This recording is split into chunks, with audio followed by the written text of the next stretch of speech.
we lost a great one today, Charlie. What a legend. Man, special guy. Paul, what do you say? Welcome. Yeah, absolutely, Johnny. Thank you. Great to be with you. And it's a tribute to Charlie, obviously, to title this podcast that our nation is at a turning point in honor of the name of his podcast and his movement, right? Um, so this is the eve of 9/11. Strange times we live in. A lot of things in the news. We were planning this podcast this evening, but uh, you know, 10 hours ago we weren't planning to talk about this. You know, uh, my one of my favorite tweets that I've ever come across, my favorite videos of last year was Charlie speaking about uh, our our country as a Christian nation. And people push back and they say, "Oh, this, it wasn't this, or was it?"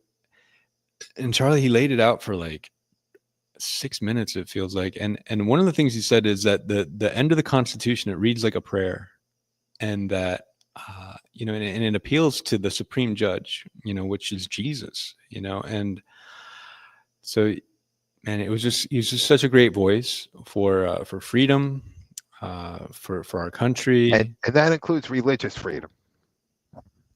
Absolutely, Yeah, absolutely. yeah. um yes, indeed. Sorry, continue.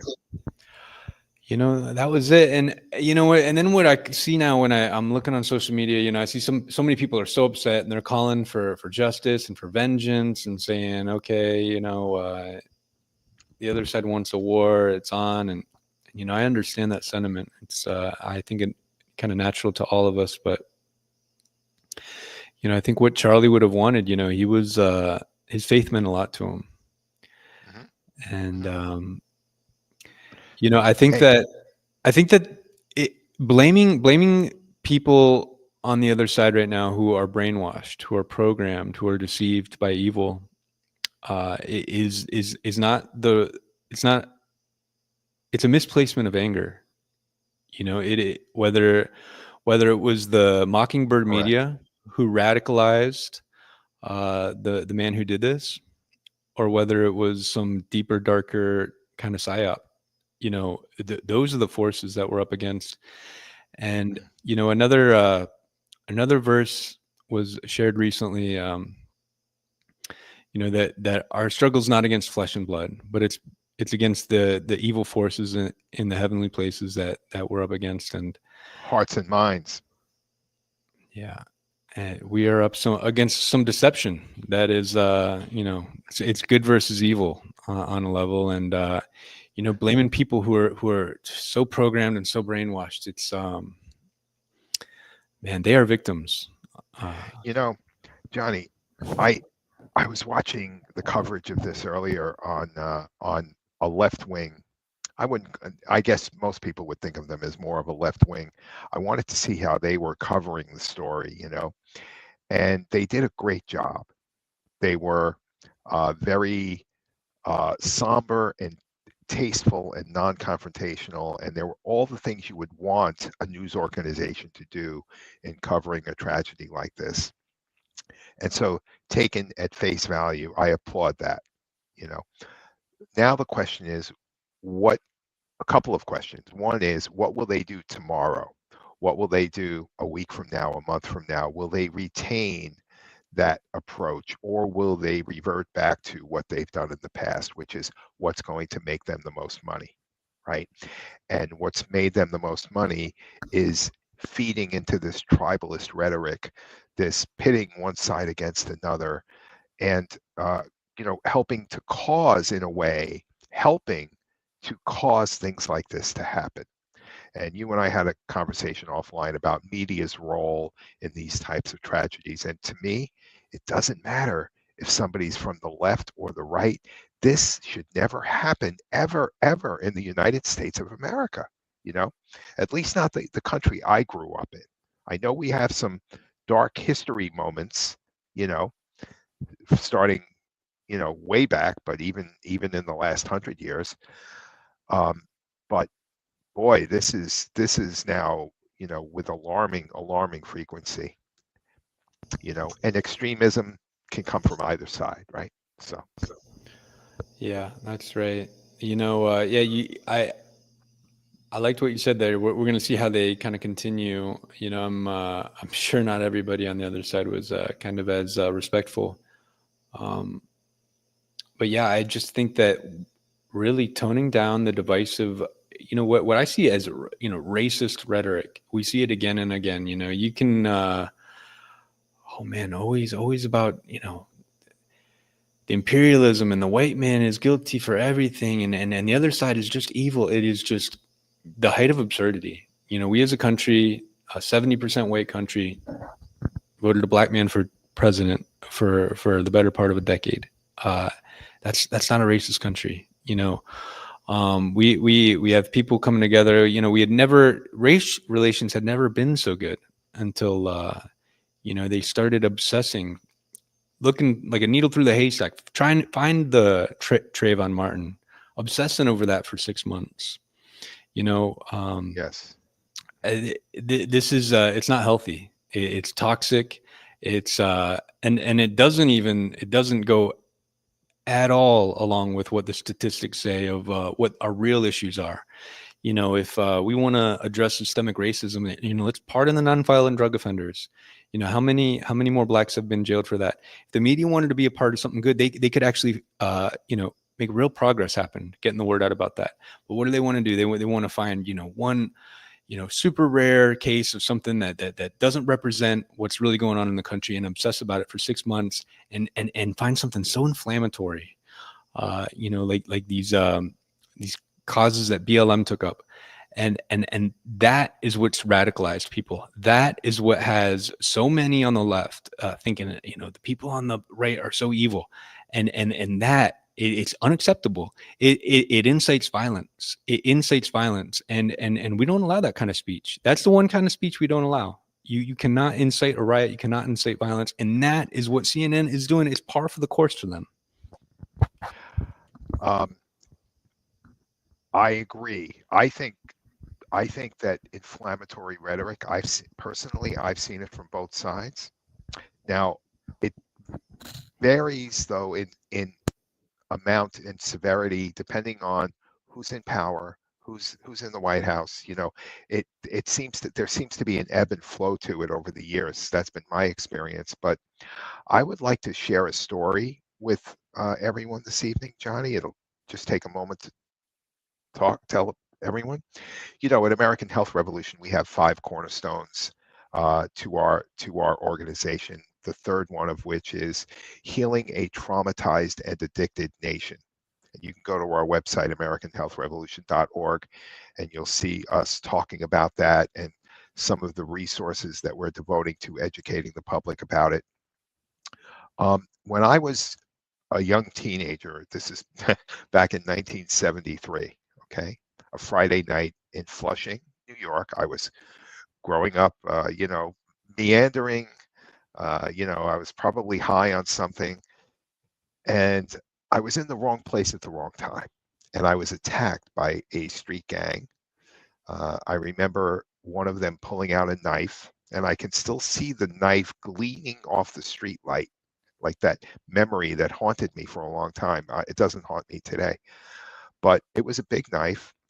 The guy, several of them beat me to the ground. A guy took out a knife and tried to kill me, right? Stuck the knife in my rib cage, and then they ran. I laid there, blood everywhere. I thought for sure I was done. My life flashed before my eyes. I said, this is not what I thought was, how my life would end.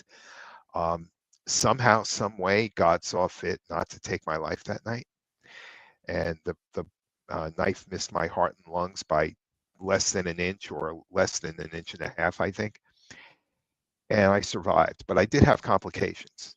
They related to my diaphragm, and I dealt not only with the trauma of that event, but subsequent traumas over the years, a couple of surgeries, and so there was a lot of pain and suffering, right? I've learned a lot about trauma much later in life, well into my adulthood. And what I see here is we really are a traumatized nation, you know. And when I look back on that event, I am so grateful that I have developed the ability to forgive that young man for doing what he did. You know, he tried to take my life, but I've forgiven him. Now, would I like to see justice? Yeah, I would. I think that's appropriate, you know, to want to see justice. That's the appropriate response in my view. Some kind of punishment so that this man is held accountable for his action. That didn't happen. That's okay. You know, that's just, I'm just one person.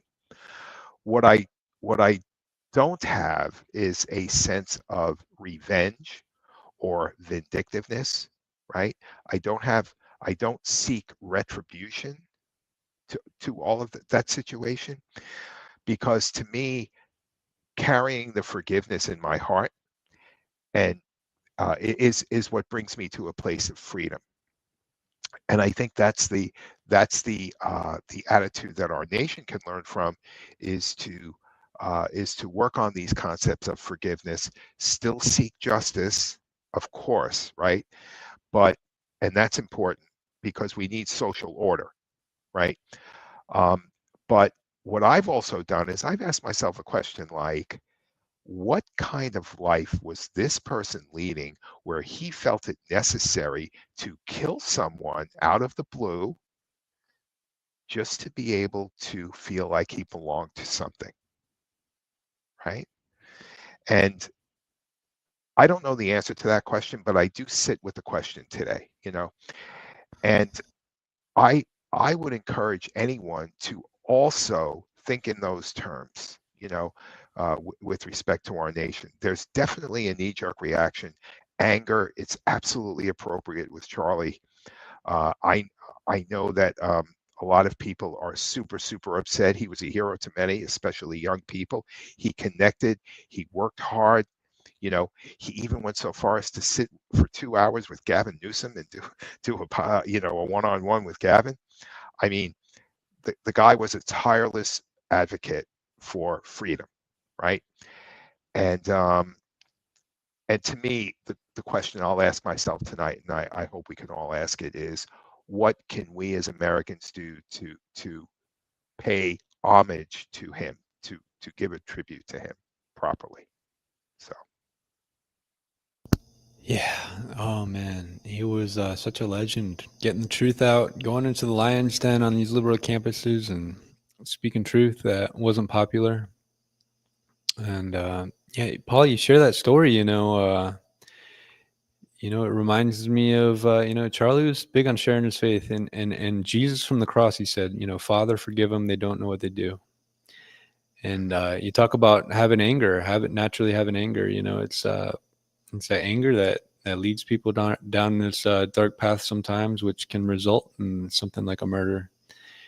I was listening to a couple people talk about this earlier, and on the one hand, this guy's saying, this is there needs to be justice, and they crossed the line, and then on the other hand, saying,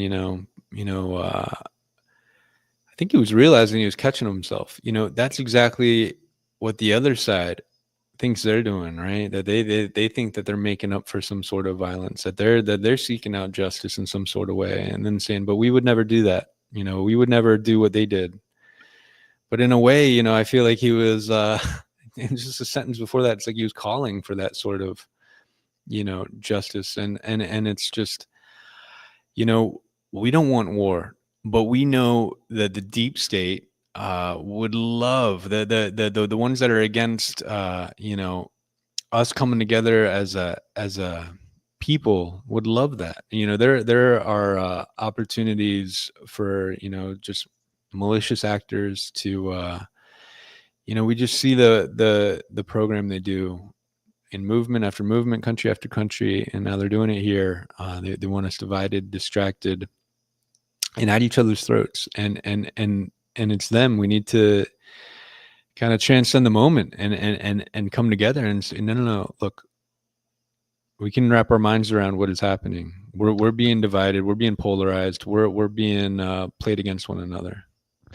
There's a great awakening going on too, and part of that great awakening is really discovering who they are,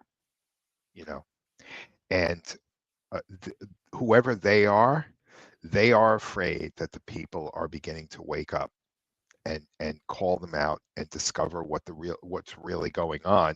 And I think that's why so many people tapped into Bobby Kennedy and everything he represents. He even said, as long as people are fighting each other, nobody's going over the castle wall, and so the king and queen just go back inside and pop the champagne corks, right? As long as we're fighting each other. Who wants us fighting each other? All of these oligarchs, the media magnates, they all want us fighting each other, and they laugh all the way to the bank. And one of my dear friends always says, love is the answer. Love is the answer. And I believe that to be true. But you know what? Love doesn't carry a weak hand. You can be loving and strong at the same time, So anytime you want to start talking about Bobby, I have a couple of things as well. Well, yeah, we were gonna meet to talk about that, and I guess a good segue is just that Charlie was one of Kennedy's greatest champions. I was looking through his Twitter feed, looking at all the times he was so excited about the movement coming together, the unity, all the good that Kennedy was doing. I found one tweet where he's talking about, coming up in September, we're gonna have this thing about autism, what's causing autism, released. And so yeah, he was definitely one of Kennedy's staunchest supporters. So yeah, I have a clip on that in a little while with Ron Johnson. We'll get to that. The other thing about Bobby Kennedy that I love is his the way he presents himself to the public is never incendiary. He chooses his words carefully. He doesn't use harsh rhetoric. He's not inflammatory, right? And so when and a lot of people are threatened by that. They actually can't handle the fact that this man will not bite. He will not succumb to the invitations to engage in tribalist rhetoric. He will not do it, and the media doesn't like that, so when we saw that hearing, he went, yet another one where there were attacks against him, merciless attacks from people who have no idea, in my opinion, what they're talking about, right? But they sure know how to pay a staff to develop talking points, So they're masters of the art of the deception. I don't get it. They've got the TDS going so strong with everything except their vaccine. You would think that these people wouldn't want to get a shot. Meanwhile, this last week we saw people on social media saying, "Oh, I'm getting my shot and sticking it to RFK Jr." It's like that is the most dangerous shot in human history. Maybe these people are bragging about it. And what's the issue there? The issue is medical freedom and informed consent. I mean, that's the first issue. It's not the only issue, but that's the most important issue. And that's what we talked with Dr. Irene about the other night on the podcast, and the study that she came out with. And we're going to hear more about that momentarily when I share the Ron Johnson clip from his hearing yesterday, which was what I wanted to lead with tonight, But I want to ask you, you have a screen to share about Bobby and his approval rating. Oh, right? Yeah, let's see if I can get this to come up here. If I press this button. All right. Yeah, this was just recently in the last week here, Charlie, kind of speaking about this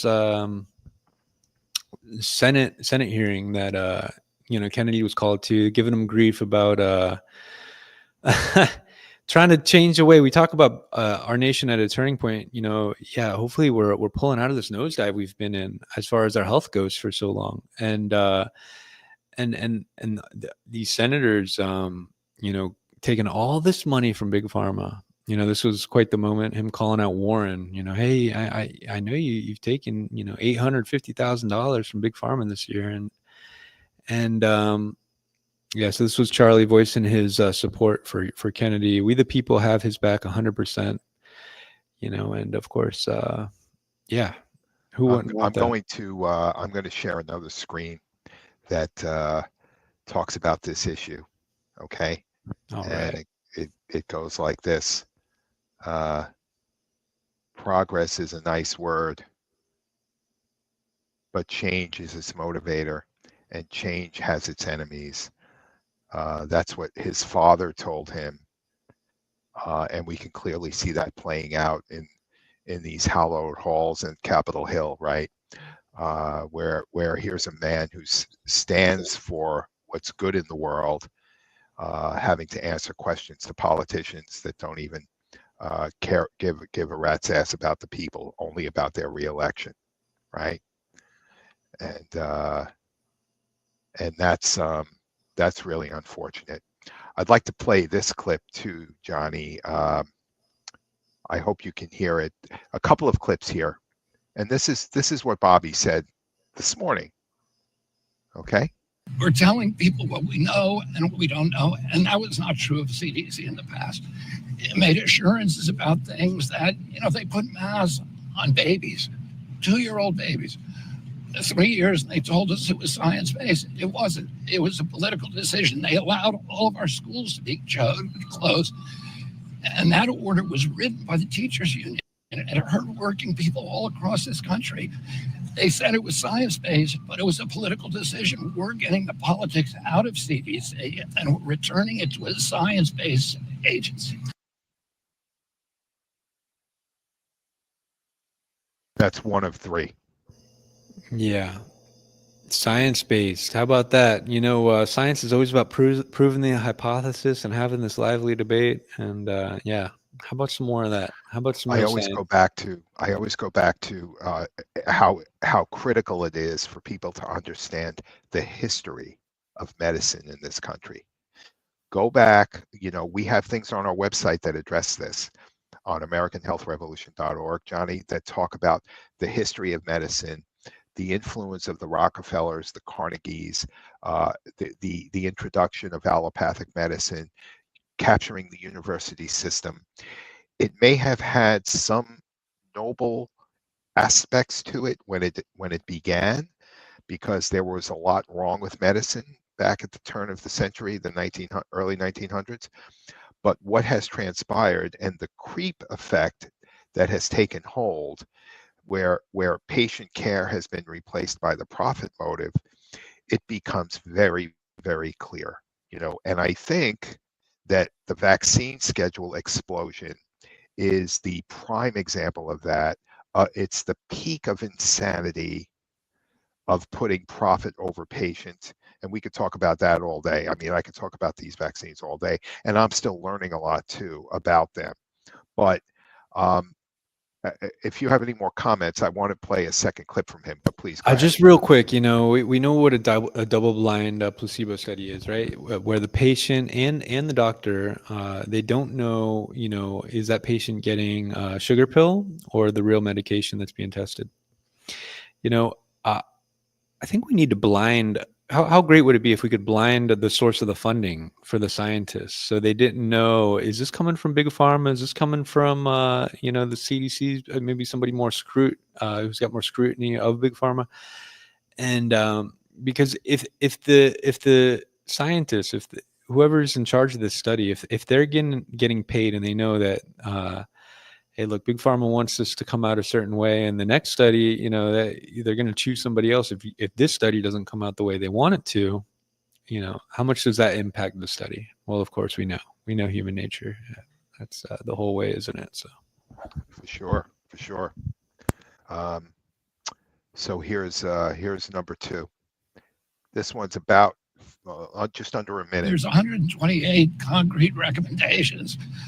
And for many of them, we're already doing them. We're getting rid of dyes. And of all the petroleum-based, all 9 petroleum-based dyes, we're changing the GRAS loophole so that people can't just, put anything they want in our food anymore without showing that it's safe. We're changing nutrition standards in baby formula. We are requiring medical schools to do nutrition education. There's 128 recommendations. A lot of them we're going to accomplish before the end of this year.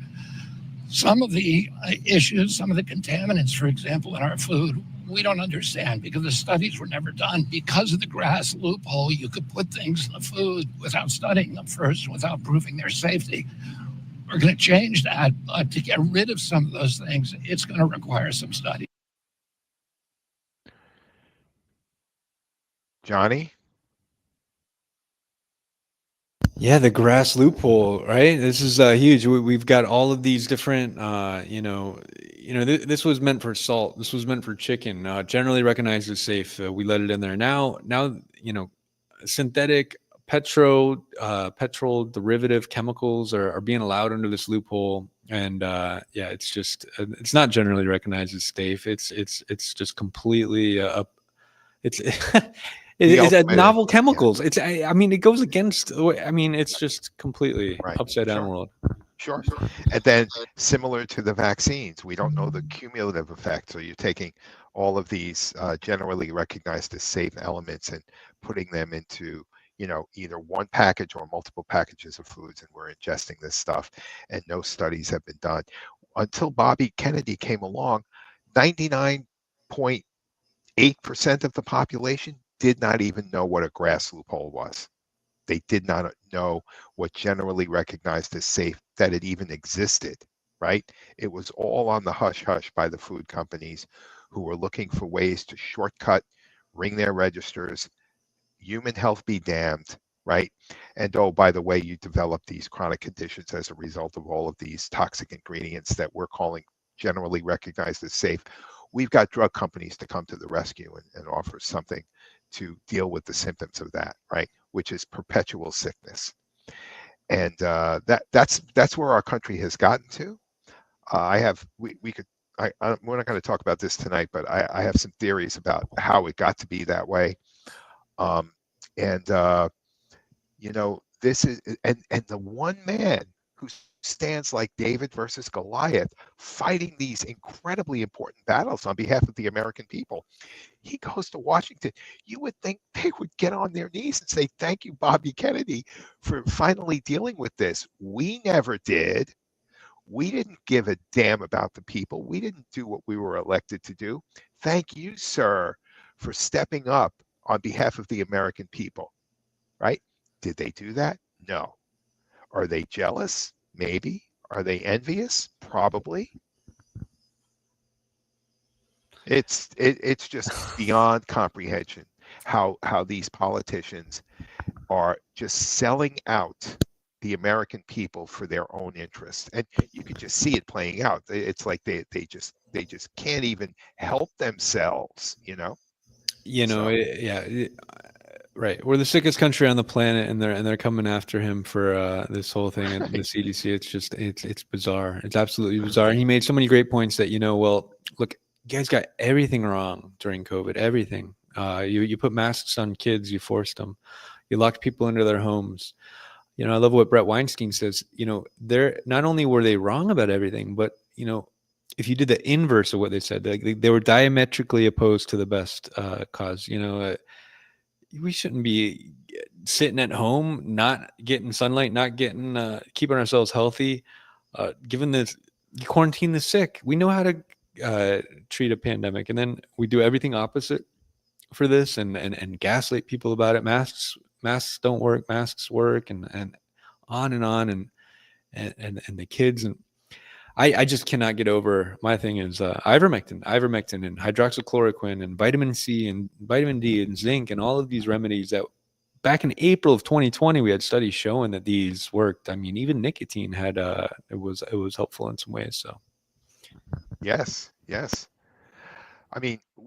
We've been an addicted nation. In fact, our economy relies on addiction in many ways. It's been that way going back to tobacco. But here's our final one, and that's the other thing I wanted to say before I show this last tiny little clip here, that that I was reading some of the the press again criticizing Bobby. Yeah, he's got these recommendations, but it's just words at this point. Where's the action? And I will say I do have some issues with what's going on in the Trump administration. And on behalf of the Maha movement, I would say, okay, when we've talked about this, Section 453 of the House Appropriations Bill, which is going to the Senate, Section 507, we need to deal with these things. Environmental issues. If we really want to make America healthy again, now we need to see the Trump administration step up and align with Bobby Kennedy's stated mission. Right? I'm seeing that in some ways, but I'm not seeing it across the board. There seems to be competing interests. We know the corporations are lobbying. We know that they've got a lot of politicians in their pocket, right? So there's this complexity to it, but hey, there's no complexity to putting the American people and their health and their children's health first. That should always be paramount. That's exactly it. We got to put the kids first. They're getting the worst of all this. And, I like what I heard somebody say recently, if we don't do something about it, we're leaving it for our kids, and it's just going to be 10 Sure. times worse. So Sure. Yeah. That would lead me into a discussion of our national debt, which is a whole nother topic, but I'll just play this clip. It's real quick. The president just signed an executive order that's an historic change in the way that pharmaceutical advertising is done on television. And the order basically reinstates or gives us now the opportunity to reinstate the 1997 rules. Prior to 1997, pharmaceutical advertisers were required to put all the side effects on their ads. Many of them didn't advertise because it lengthened because of what it did to the length of the advertising. And the removal of that requirement in 1997, FDA changed the rule to allow them to report the side effects on a website or on a telephone. And they only had to report a few of them on television. And that triggered a proliferation of these ads. There's only 2 countries in the world that allow direct-to-consumer advertising by pharmaceutical companies on television. We're one of those countries. New Zealand is the other. It's had a disastrous impact on human health, on people's relationships with their doctors, and really on the entire gestalt where Americans are led to believe that there's a pill for every ill, and that you don't have to exercise, you don't have to pay attention to your diet. Whatever goes wrong with you, you can fix with a drug. Right. So they haven't been banned. That's what I was hoping for. Well, Paul, Hopefully come on now. step. Come on. This is a big step. This is great. It is a big step. It is a big step. Have you looked at the side effects of any of these drugs?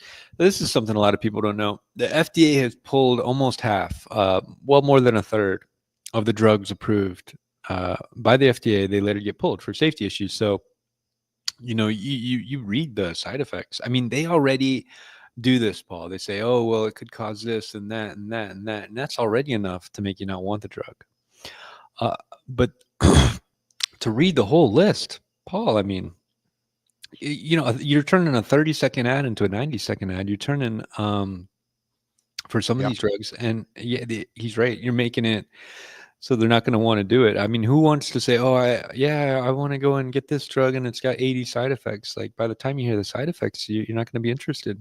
So when Bobby was running for president, he said that if he were elected, he would eliminate pharmaceutical ads. I think he said day one, or like his first item on his agenda. So I know this is an important topic for him. Obviously, it's not ultimately not his decision, but I think you're right. It is a step in the right direction. This is something where, again, considering the importance of human health, I think this should be a discussion between a doctor and a patient, not, tell your doctor you want this. But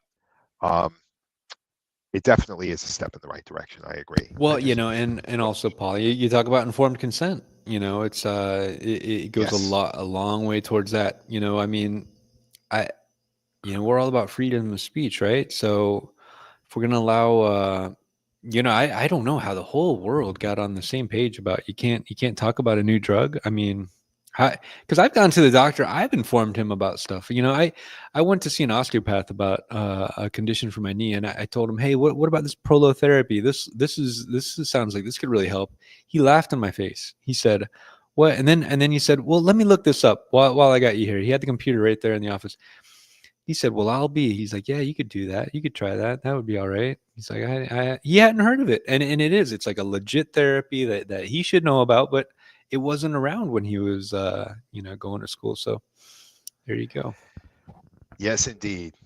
Now, I didn't mean to put that up while you were talking. Sorry, I was just trying to leave No, it that's all flow, right. but okay. So Johnny, yesterday, Ron Johnson held a hearing. Well, it was the senators, and Blumenthal, who was his ranking member counterpart, who was, I think, afraid to be in that room because he kept leaving to go to another hearing. He kept having an excuse. I mean, it was classic evasion, if you ask me. But that being said, I will tell you, Ron Johnson did a spectacular job. Toby Rogers must listen. He is phenomenal. Aaron Siri, many of us know Aaron, of course. Total command of his facts, of the realities of the situation. We're talking about vaccines, vaccine harms, underreporting of vaccine harms, the mRNA vaccine. Ron Johnson, God bless him. He's working his tail off to get to the bottom of this, and he really is turning into an American hero in front of our eyes, in my opinion. Here, I'm. If you want to say anything before I Here, I just got one I want to play show this. here. So Yeah, please go right ahead. Yeah. along these lines of autism here, this was earlier this week here. Yeah, Charlie right there with us watching this. The Yeah. maker of Tylenol, their shares go down. It's coming out that taking Tylenol as a pregnant mother could be a bad idea. So Right. yeah. Now, Kenvue really was a spinoff from Johnson and Johnson. J&J, and I know you're going to, this will dovetail right into the $126 billion in criminal penalties that these pharma companies have paid, most of which is out of court, by the way, which means that it would be a very significantly higher number if it actually went to trial. But, this is what they do. They see the liability coming. This strongly suggests to me, even though I can't prove it, I won't prove it, but if you know that a drug is going to be subject to lawsuits or significant negative news, you make it part of a spinoff so that you divorce yourself. This giant Johnson and Johnson behemoth is now separate from this other company, similar to Monsanto and Bayer, Smithfield Foods selling to a Chinese company, et cetera, right? DuPont spinning off a company, Dow spinning off a company. They do this as a way to deflect the liability issue. That's my opinion. I think it's something people should be more aware of when it happens. So. Well, it's just like the opioid crisis, right? So they got a judgment for billions of dollars to be paid to the families of those they had given their synthetic heroin to and told them it wasn't addictive. And then they play a shell game and they say, "Oh no, we don't have any money anymore." Like, what are you talking Purdue about? Pharma. Yep. The penalty, Paul, it was just a fraction of the profits. This is where I think, if there's going to be penalties, they need to be more than the profits. Because otherwise, what is the incentive for them not to do something if they know that they can't lose? That if they make a profit, they're never going to take more than the profits. I'm not saying got to take. I'm not even saying we should take all their revenues and then some, though I could see that argument. I'm just saying the profits. No, it's always a fraction of the profits, and then they play a shell game. It's unbelievable. Yes. Well, it's always, and this goes to the issue of, human health versus corporate profits. And I think we need to have a very serious discussion here about, balancing those two. If a corporation's mandate is to maximize corporate profits, in the old days, there was a sense of social responsibility. Bobby Kennedy even says capitalism is supposed to be harnessed to a social purpose. It's not only about, hitting your stock option price so that you can, enrich yourself and your shareholder, chief shareholder base, right? So there's a lot more to it. And so we have to ask some questions here, Johnny. Where are we going as a society? What are our priorities? And all of these events, these tragedies, they all kind of shine a light on it if we're willing to look, Yeah, well said. Yeah, hopefully we're gonna make ourselves healthy again. Hopefully we're gonna make our country great again. And as opposed to what's going on with I the this whole transhumanism and all of this nonsense. It's just they Yeah. want to turn us all into lab rats, Paul. It's crazy. They do. It's almost like, I heard the term existential crisis. Again, I think that's a Bobby Kennedy quote, but I've heard others use it. I use it all the time. That doesn't mean something minor. That's an existential crisis, as in our existence is at risk. We don't know exactly how badly, but let's use that. Let's use that term, existential crisis. So I want to get to this now, Johnny, and this is Ron Johnson now, probably 2 hours into his hearing. Toby Rogers has spoken. Jake Scott, who is the defender of the mRNA vaccine and vaccines in general, I don't think he's a bad guy. I just think he's kind of caught up in this system, and this takedown will definitely make it clear why. And Ron Johnson has some things to say, and I think it's really important to listen to this. And we'll stop it along the way. We might, if I played it all, it would be 5 minutes. People haven't been held accountable. This is a history of autism. This is a chart showing from, again, hard to say, but with CDC numbers starting in around 2000, from 1 in 150 to now 1 in 31. According to your testimony back in 1970, it might have been 1 in 10,000, a little less certain than using CDC numbers, but there's been an explosion. What are we doing about it? Who's asleep at the wheel? Who's trying to determine what caused this? As Dr. Chris Palmer said, when it comes to chronic illness, and I'd throw autism in there, they don't want the root causes discovered. That's why people are outraged. That's why people may put on Twitter things that they may regret later. Let's put up the next chart, number 3. This is probably my most censored chart. Dr. Scott, were you aware that worldwide on VAERS, we've reported 38,742 deaths worldwide associated with the COVID vaccine? Were you aware of that carnage? I'm not aware of that figure in particular, no. In America, I believe the number 19,000, correct? Again, But VAERS does not prove causality. oh, I've heard that time and time again. So let's take a look at the bottom figure down here. Of those 38,000 deaths, 9,252, 23.9%, it's called 24%, occurred on the day of vaccination or within 1 or 2 days. Now, I know that doesn't prove causation, but man, that's a correlation that we ought to look at. Do you know to what extent VAERS is reported to understate adverse events? Do you have any idea? Have you ever seen any studies on that? He should know this I'm right sorry, off the what's bat. question? To what extent does VAERS underreport adverse events? Again, it's a pain to report something to VAERS. Okay, doctors are busy, takes half hour, 45 minutes. A lot of people don't know about it. So the vast majority of adverse events from a vaccine or a drug doesn't get reported to VAERS. So again, they've actually done studies on this. Do you know what percent actually get reported versus what doesn't get reported? No. somewhere between 1 to 10%, correct, Mr. Siri? No, it's less than 1% according to an AHRQ funded study of Harvard researchers. And So At Harvard less, program. so if it's less than 1,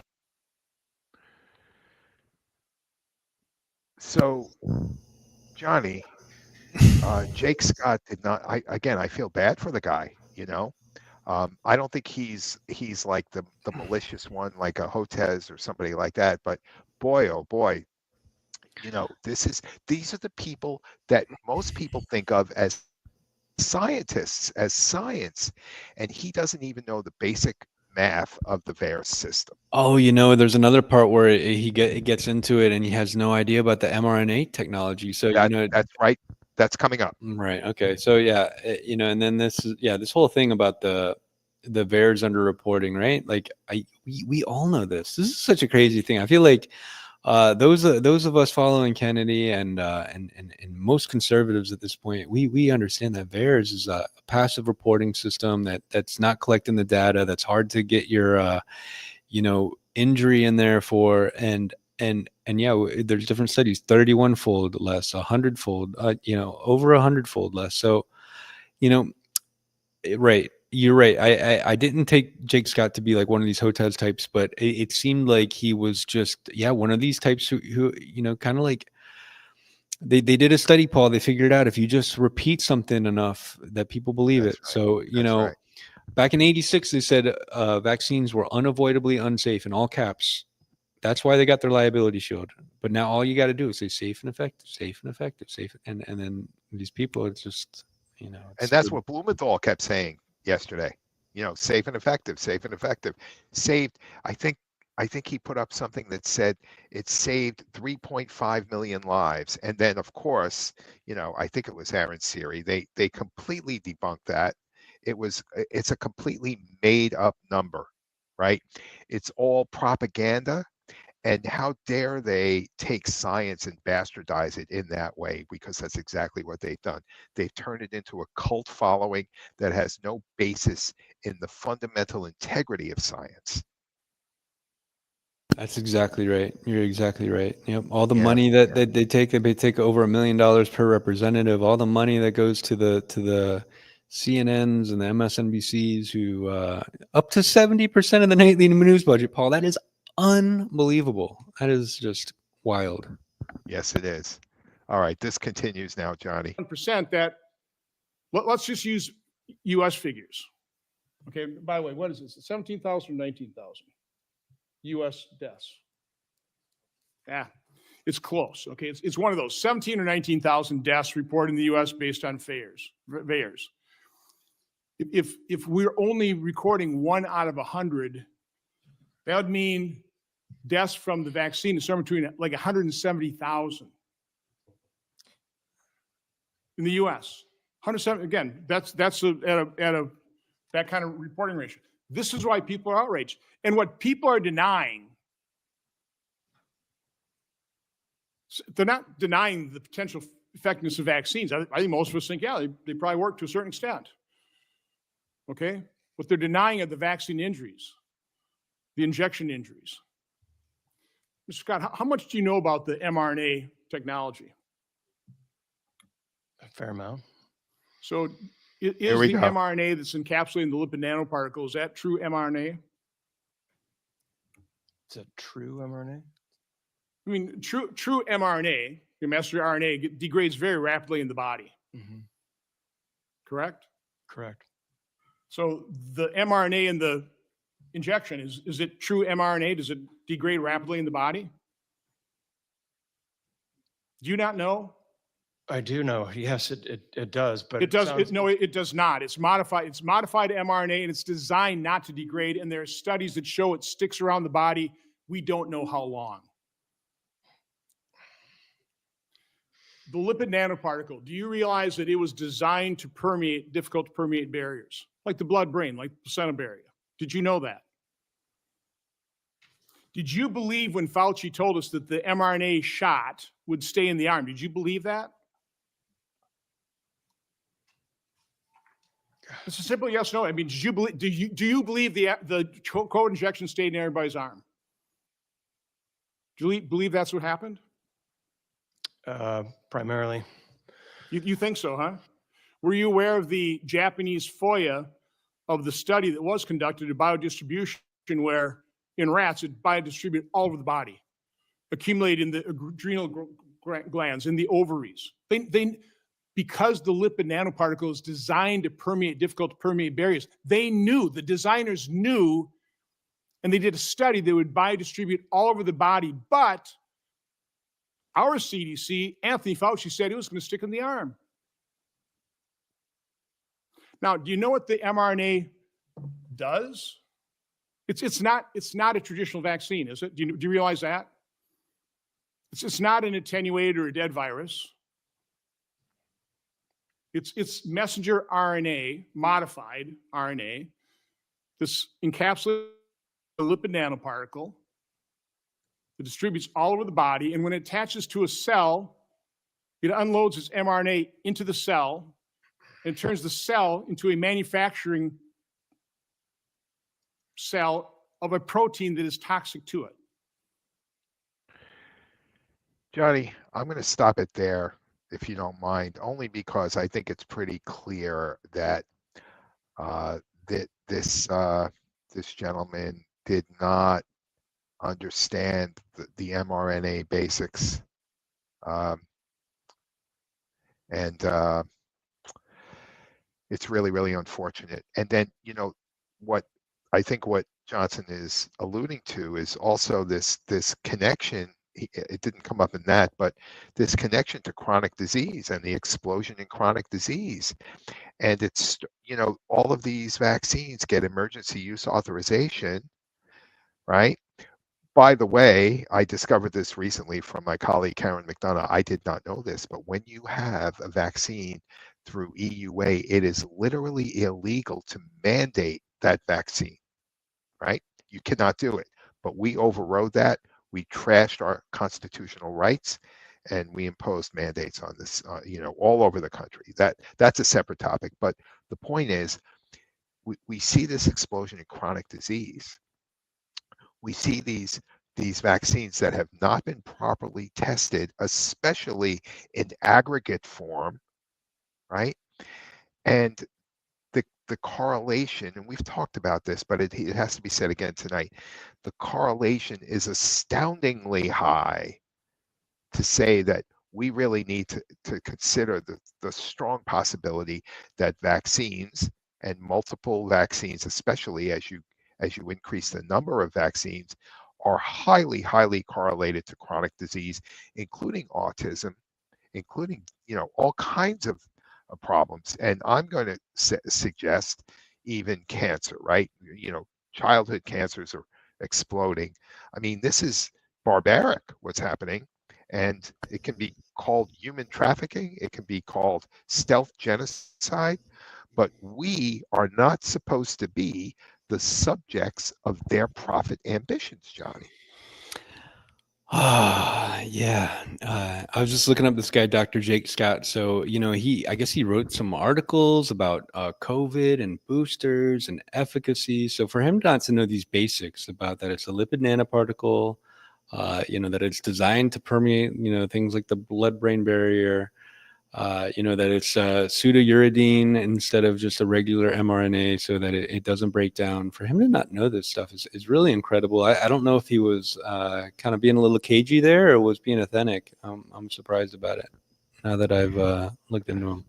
He went on X and defended his position. He gave stats. He said, this is where, things stand.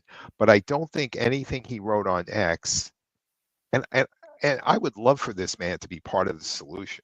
I don't want to see, Toby Rogers and Jake Scott like on opposite sides of this issue.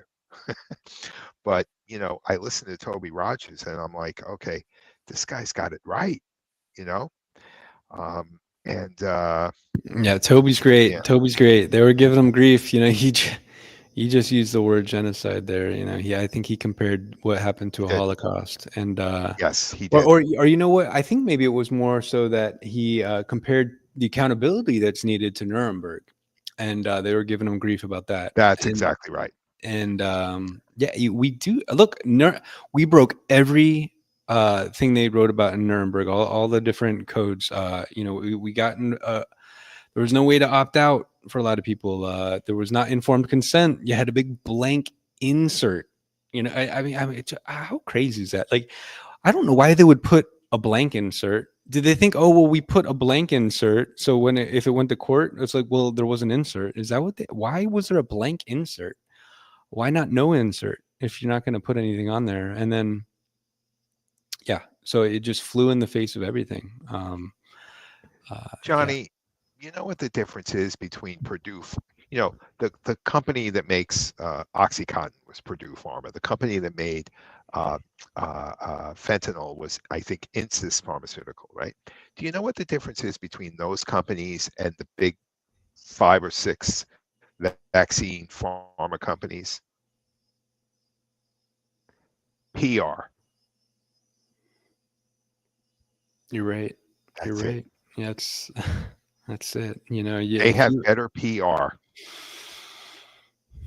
It's so frustrating for us, that see both sides. We see, okay, you go look at their study and you can kind of see the holes in it right away, and then you look at studies from our side that show like, hey, wow, this is dangerous. One crazy thing, Paul, just the way they count the vaccinated, right? The pandemic of the unvaccinated. Well, they counted everybody as unvaccinated unless you got 2 shots, and it had been 2 more weeks after that. So, this is how they did their funny math, and they were doing these tricks with the PCR testing and on and on. So, those of us with our eyes open, seeing their hijinks. Yes. And then this is where the clever ploy that I don't even understand how it can work so well, but on the other side, they're trained. Oh, well, you're a conspiracy theorist. You don't trust the repeat serial criminal, so you're crazy. Which is just I don't know how people swallow that. This is the role of a journalist. This is we know what human nature is. We know that power corrupts, and absolute power corrupts absolutely. And so, yeah, just really incredible what we're seeing in so many ways. Unbelievable. And I would highly recommend, Johnny, that anyone this was just a clip we played, 4 or 5 minutes long, but really go back. They actually have a little 5-minute movie in there, and some people I'm very fond of are in that little skit as well. Dr. Sylvia Fogel, talking about the findings of the what was that place in I can't remember the name of it was Dr. Boy, the name's eluding me. I should have written it down. But they had this study, and the doctor wouldn't publish the study because it was making the hospital look bad. Somebody will fill me in on the name of that there. Sandoz, was it Sandoz or something? And Santos. And he had the data, and they had agreed going into the study, both Del Bigtree and this doctor, who was very pro-vaccine, they agreed that whatever the results were, that they would publish them, that they would make them known. Well, the results were out. The results came, and the doctor was afraid of what revealing those results to the public would do to his career. Apparently, that was what Aaron Siri suggested, and so they withheld the results. So again, information not being given to the public, no transparency, secrets, protecting the cabal. It's just absolutely criminal. Yeah. And I love doctors. I'm a doctors. One doctor saved my life with surgery. I love doctors. I go to them. I am a little hesitant with certain medications. I like to, I always lean toward natural remedies wherever I can. Just like with food, I lean toward organic, and so should you, and so should everybody if they can. It's up to us. It's up to we the people. So, the last thing I'll say is, again, go to AmericanHealthRevolution.org. You can email us, you can contact us, you can volunteer with us, you can You can write for us. You can tell us your story, because I'm doing podcasts on that. I'm having one on Monday with someone. It's the people that have to change the demand side of the equation, Johnny. That's what we have to do. That's our job. We can't rely on, you know, these these bigwigs. I know this. I've seen this. Somebody updated it for 2025. Credit Aaron Siri. There Yeah, he was, yeah. giving a good word. Yes. You just imagine 1986. What happened here? What's the difference? Why did this happen? 1986, the vaccines are unavoidably unsafe. The big pharma fesses up. Do you know how much they had to pay leading up to that? Over $1 billion to families for harming their kids. Then going forward from there, what happens? No liability. So this is the concern about now we've got these pesticide liability shields that they're coming after us for, and this is again, what's happened. They've vertically integrated what's going on with our food and medicine. We've got this dialectic where the food, the medicine, it's not medicine, and it's harming us. And then, pill after pill, you get 12, 15 pills. You got pills for the side effects of the other pills. We know all medications have side effects. What is the side effect of when you do this to a child? We know that every one of these vaccines has a side effect. Okay. Right. What's the idea in economics? There's no free lunch, Is this where our chronic disease comes from? That's what 250,000 American mothers who watched their child regress say. There was a good segment in there, Toby Rogers talking about regression. That's what they say. What happened to trust women? These mothers, if I'm trusting anybody, I think I'm going to trust that mother. If anybody knows that child, it's going to be that mother. If anybody knows anybody, it's a mother knowing a child. And we're just going to gaslight these mothers. Many myself. Yeah. I've spoken to too many, and something's got to be done. I'm hoping that the Hep B vaccine is on the hit list first and foremost. I want, that's, again, it's starting to look like a lot of these vaccines are then associated. You're 5 times more likely, 10 times more likely, 20 times more likely to develop certain conditions later on if you take these vaccines. And it's starting to look like the administration of these vaccines are actually an investment by the vaccine developers in their own future cash flow. That's what it's starting to look like to me. That's what it's looking like. You mentioned Hep B. Hep B, as I understand it, it's the only one, or it's one of the few ones they give at birth, 1 day old. 1 day old. Then within that first year, they're giving it a bunch. Look, Hep B in utero, they're giving these things in utero. This is just, it's so crazy. Can you imagine? Because that child is going to either grow up to be a crack addict or a prostitute. Right? It makes no sense, because here's the point, Paul. As I understand it, a baby doesn't have an immune system until they're 6 months or a year.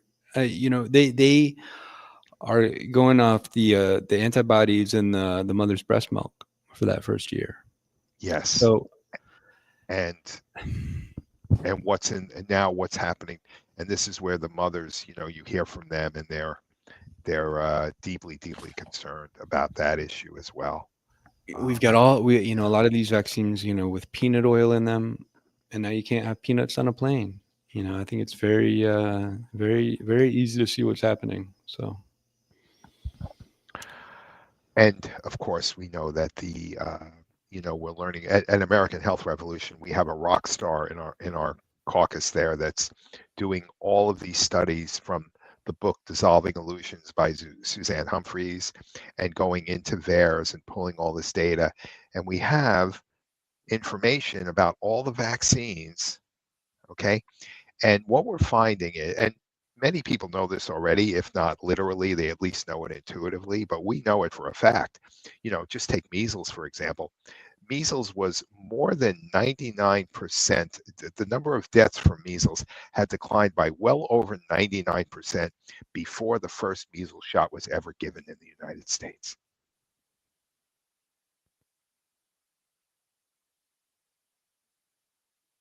I am not hearing you, Johnny. Oh, you're not There we hearing go. me. All right, Now I here hear we you. go. This is what I want There to you show go. you here. Look at this Yeah. chart here. So Oh, this chart, all these nice different pull. lines. This just, I mean, look, this could be just needs to be the backdrop on everybody's computer. Just everybody send this to everyone you know. I mean, look, no matter what you talk about, the polio, the measles, you know, it, it Yeah. just seems like we were, like you said, 98, 99% less than the peak of the excess mortality than the deaths associated with these diseases. Because it used to take 10, 15, 20 years for a vaccine to come out, because they actually did long-term safety studies and they didn't have this mRNA technology, which is really, really scary to begin with, just from a philosophical level. The idea that you want to hack our genetic processes, that you want to use a deception against our cells like a virus does, that you want to then hack these our DNA and create synthetic proteins. And with a process this CRISPR process, it has like 3 different ways that it can kind of go sideways and not work as intended. These lipid nanoparticles going all over the body. Yeah. And the reversing, getting into the genome, even we've got 4 different studies that show that. And this, it's just wild. I want to Yes. show just one more. I took some time putting together this chart here. So this chart I'm about to show you is about the Japanese data that came out here for us last week. So there was a lot of FOIA requests. This data was very much suppressed, but we finally got it. And what this shows is excess mortality between vaccinated and unvaccinated. So the unvaccinated, we start with this red line here, all these little red dots. That is the baseline excess mortality of Japanese. Then we see going out days out, we see a peak 100 days after vaccination. We see a peak. What does that imply? What does that show you, Paul? It shows you that the shows you these shots are killing people, and it's crazy. You look at these numbers: 300,000 deaths for 25 million shots, over 1% mortality for each shot. Absolutely wild. Now, I do think that the numbers aren't quite that bad. I do think that they were given shots more so to people, in nursing homes,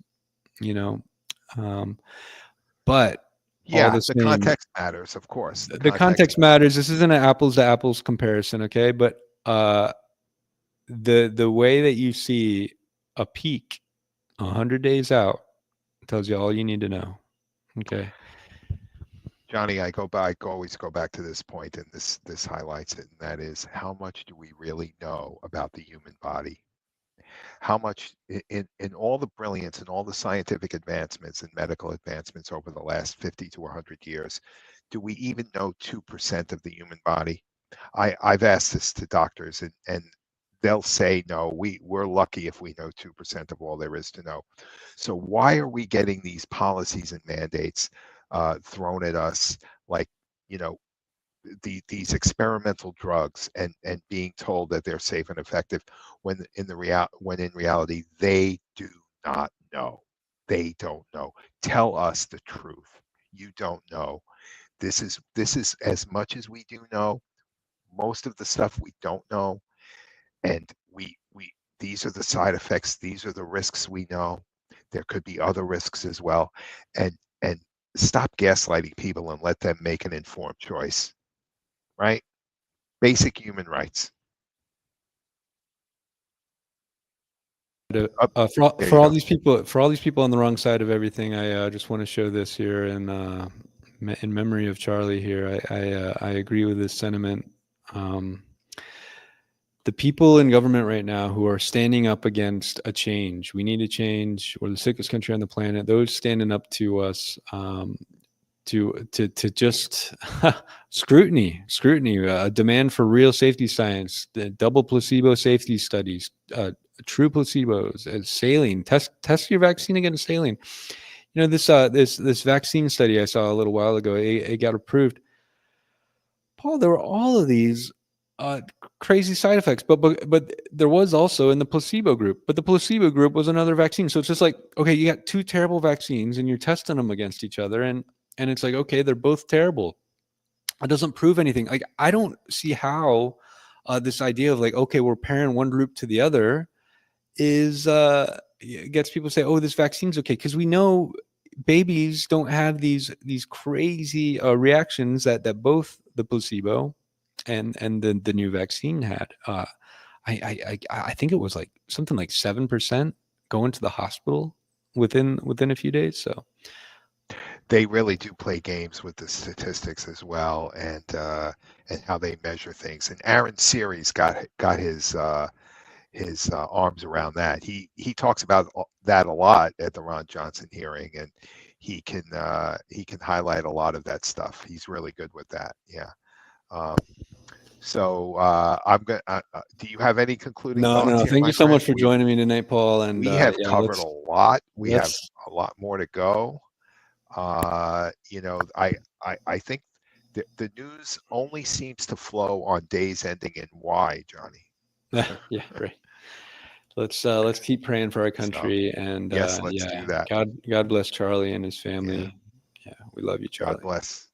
All right. Absolutely. A little See moment you. of silence here for him, his soul, his family, and the people on that campus, and everyone, you know, in the country, our sick and suffering nation. We need to heal. We need to heal. We need heal. Amen, So- brother. Find somebody you disagree with and shake their hand. That's right. Let's reason together. Let's make peace, and yeah, let's iron sharpens iron. Let's yeah,